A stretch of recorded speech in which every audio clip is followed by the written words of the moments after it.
রাজ্য সরকার কৃষিক্ষেত্রকে বহুমুখীকরণের উপর বিশেষ জোর দিয়েছে, যাতে করে লাভজনক সব ফসল উৎপাদন করে কৃষকরা তাদের আর্থিক অবস্থার উন্নতি ঘটাতে পারে।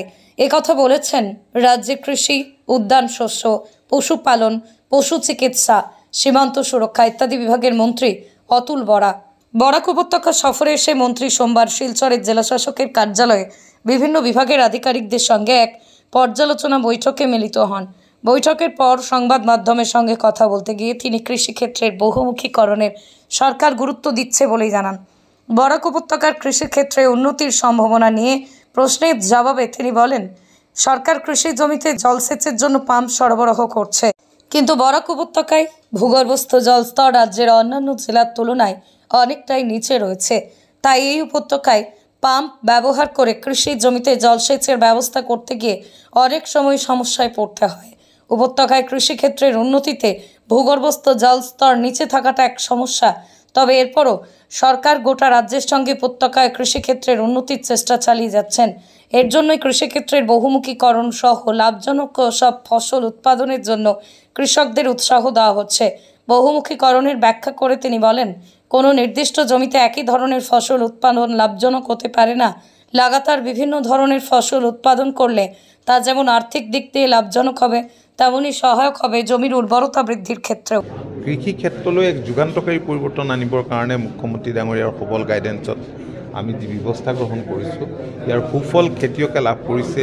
আমি এক্সপৰ্ট কৰিছোঁ, 4,000 কোটি টকাৰ এক্সপৰ্ট 23-24 বৰ্ষত সম্ভৱ হৈছে, আৰু অহা বছৰটোত মই ভাবোঁ যে আৰু আমি বেছি কৰিবলৈ সক্ষম হ'ম।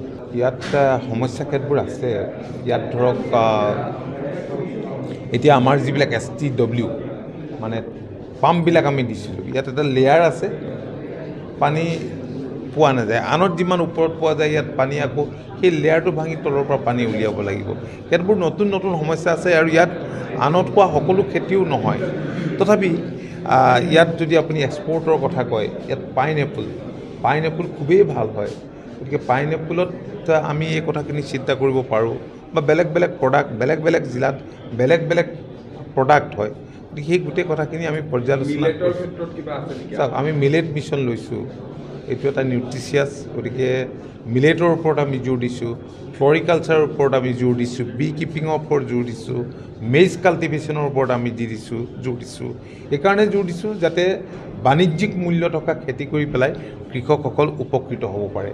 আৰু বৰাক ভেলীখন এনেকুৱা, ইয়াৰ ভৌগোলিক যিটো অৱস্থান, আপোনালোকে জানে যে CM ত্ৰিপুলেৰ জৰিয়তে এতিয়া ইয়াত বহুত উঠি অহা শিক্ষিত যুৱক যুৱতী উপকৃত হ'ব।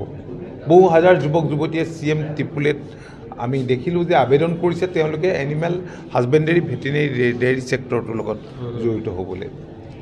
তো ইয়াত এতিয়া মাছ প্ৰডাকশ্যনো যথেষ্ট বাঢ়িছে, কাৰণ কাষত মিজোৰাম আছে, মণিপুৰ আছে।